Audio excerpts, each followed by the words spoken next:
2007年にあの男は、後任の総理大臣の座から失脚したが、あの時、2002年10月25日に暗殺された。石井紘基が問題にした。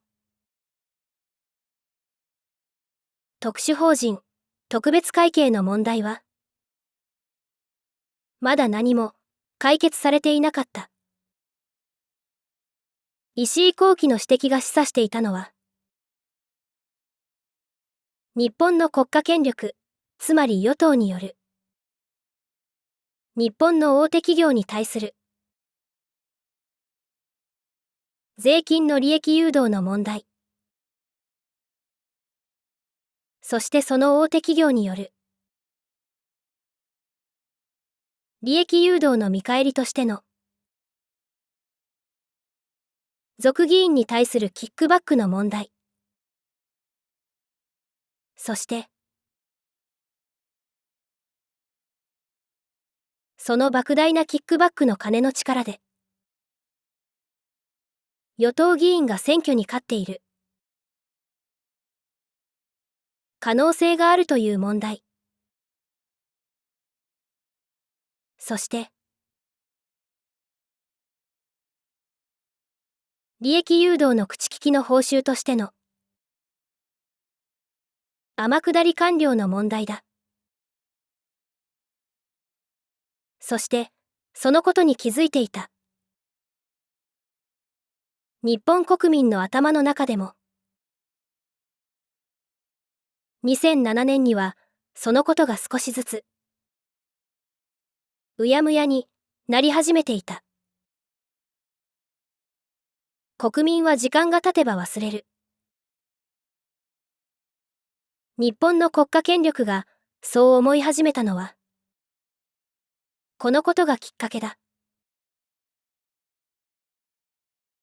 確かに国民の記憶は薄れて、うやむやになっていったかもしれない。だが国民は完全に忘れたわけではなかった。2009年8月の第45回衆議院議員総選挙で、再び政権交代が起こった。長い間政治権力を握ってきた与党が、再び野党になり、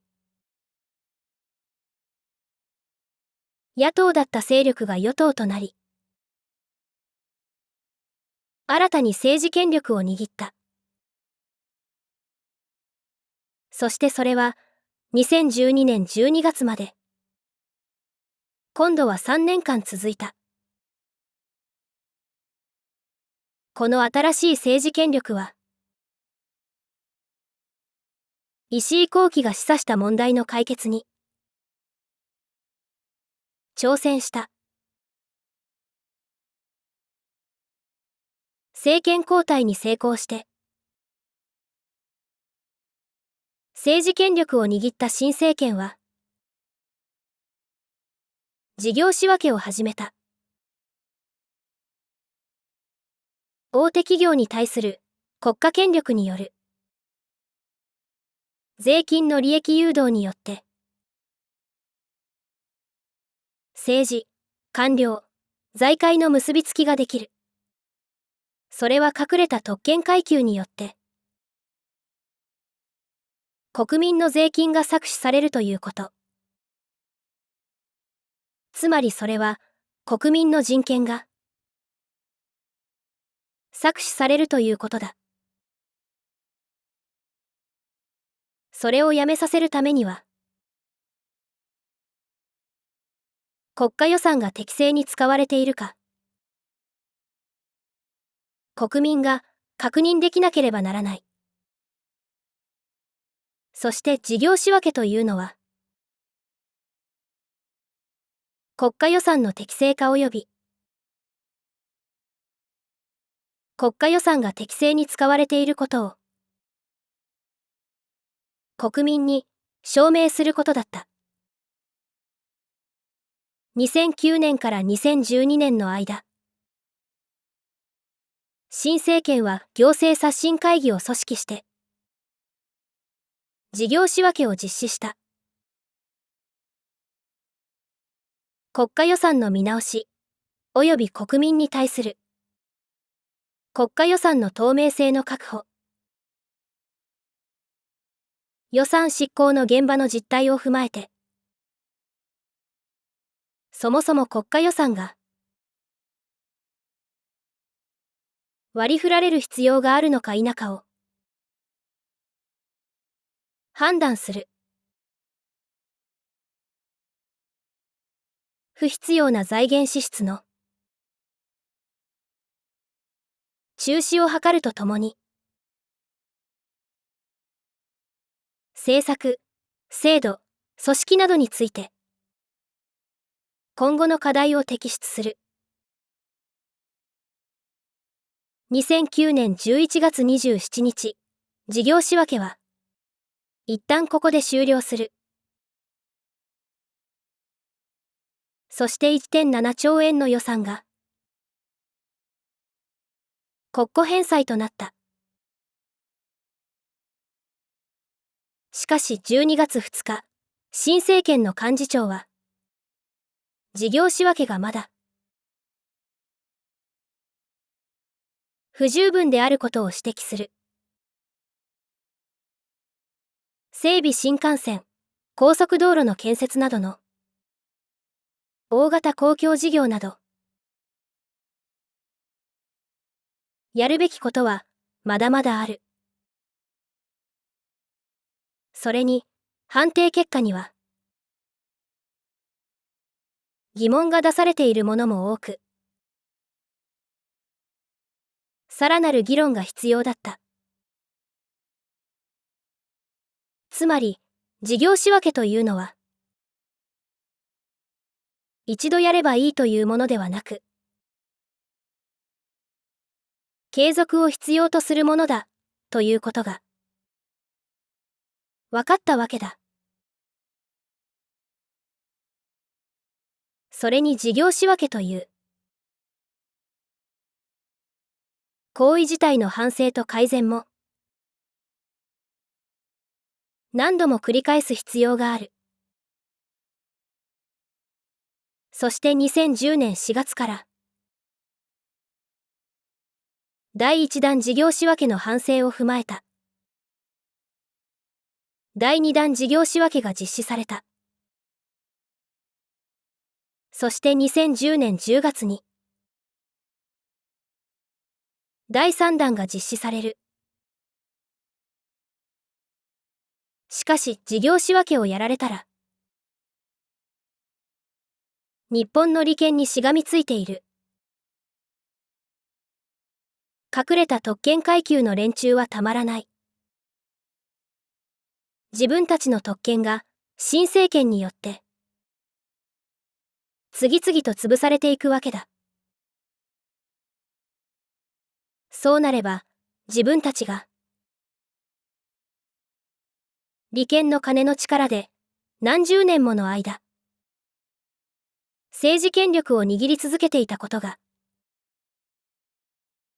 国民にバレてしまう。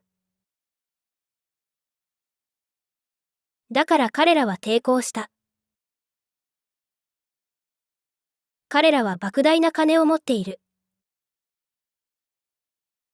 この莫大な金の力は大きかった。彼らはマスメディアを使って日本の有権者1億人を騙そうとした。新政権を貶めて旧政権が再び政治権力を握った方が国民のためになると大掛かりな宣伝を始めた。日本のマスメディアも税金の利益誘導による利権にしがみついている連中とつながっていたわけだ。しかし多くの庶民はそこに気づかなかった。それまで庶民は、マスメディアが庶民に嘘をつくなどと考えていなかった。だが俺は気がついた。あれは偏向報道だった。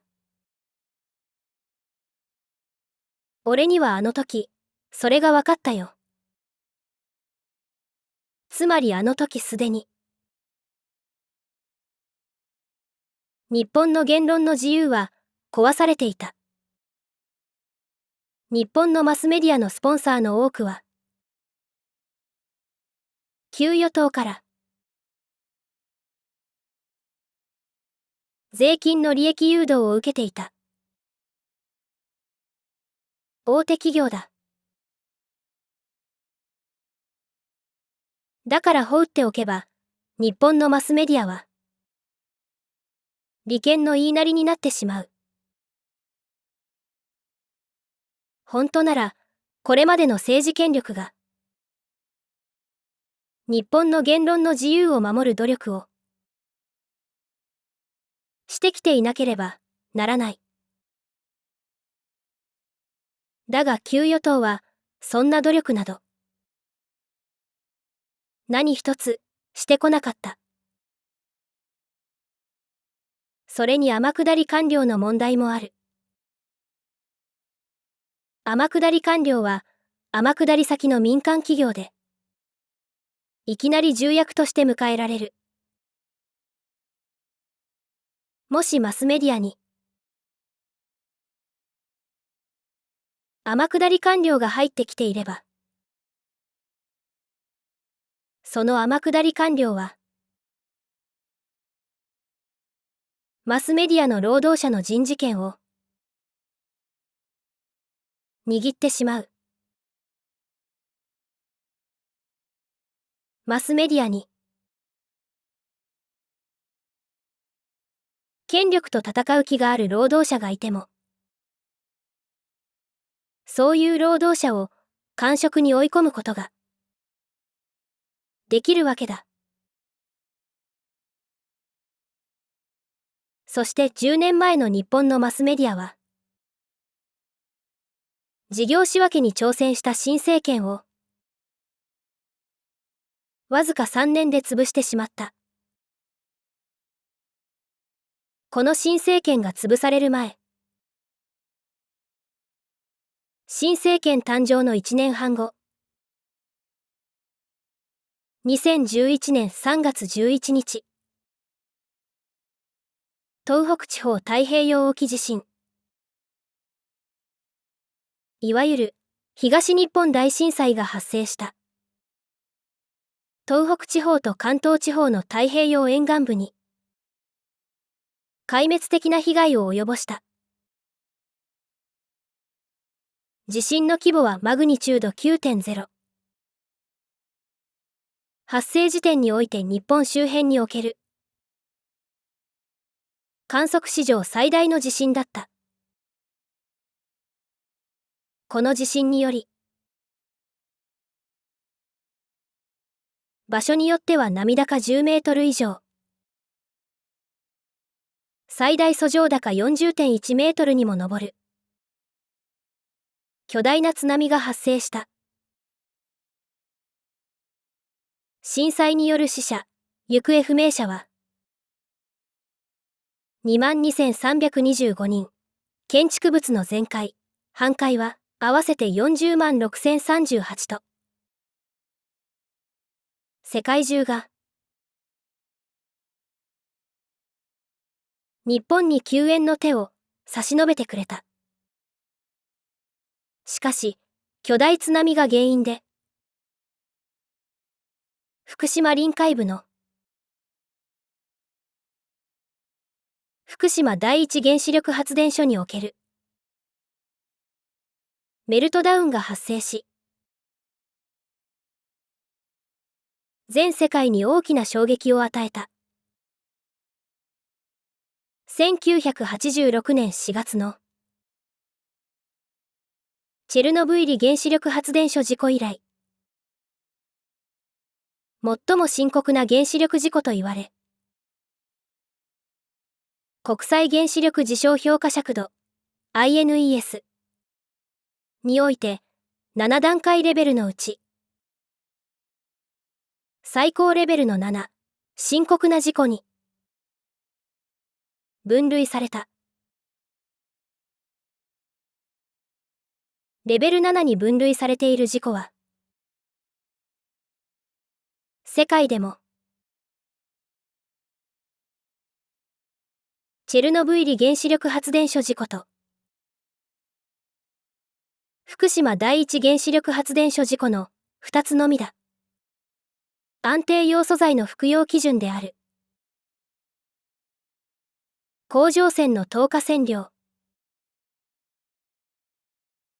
50ミリシーベルトを超える範囲もおおむね 50km に及んだと言われている。その4年後の2015年3月時点で原子炉内にあった核燃料のほぼ全量が溶融していることが確認された。この事故に起因する放射性物質による汚染で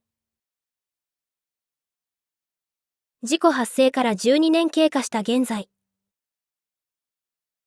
2023年時点でも帰還困難区域は高知市とほぼ同じ面積の309キロ平方メートル、東京ドーム約6609個分となっている。2023年現在、廃炉作業は今も続いている。そして問題なのはマスメディアが、この原発事故の責任は、新政権と東京電力にある、と報道したことだ。あれは完全に偏向報道だった。災害対策、安全対策というのは、その設備が完成した時点で、すでに完全なものが作られていなければならない。そしてその設備の稼働中、常に維持されていなければならない。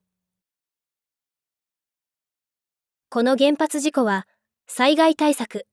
安全対策の重大な欠陥によるものだから、責任を取らなければならないのは、福島原発を作ることを許可した人間、福島原発を作った人間、そして福島原発の災害対策、安全対策が常に適正に行われているか確認する人間、つまり給与党、ゼネコン、そして経済産業省に責任がある。何が想像できる？給与党に所属する族議員による大手ゼネコンに対する税金の利益誘導、そしてその族議員に対する大手ゼネコンからの莫大な政治献金、そしてその世話係をした経済産業省の高級官僚に対する褒美としての天下り先の提供、つまり利権だよ。そしてその利権のために多くの庶民が犠牲になった。そしてその利権は自分たちの不始末をマスメディアを使ってごまかした。自分たちの落ち度を他の人間に責任転嫁して、自分たちはこそこそとうまく隠れた。だが肝心の庶民はそこに気づかない。庶民はマスメディアの偏向報道を鵜呑みにする。そして新政権の支持率は下がっていく。再生リスト13に続きます。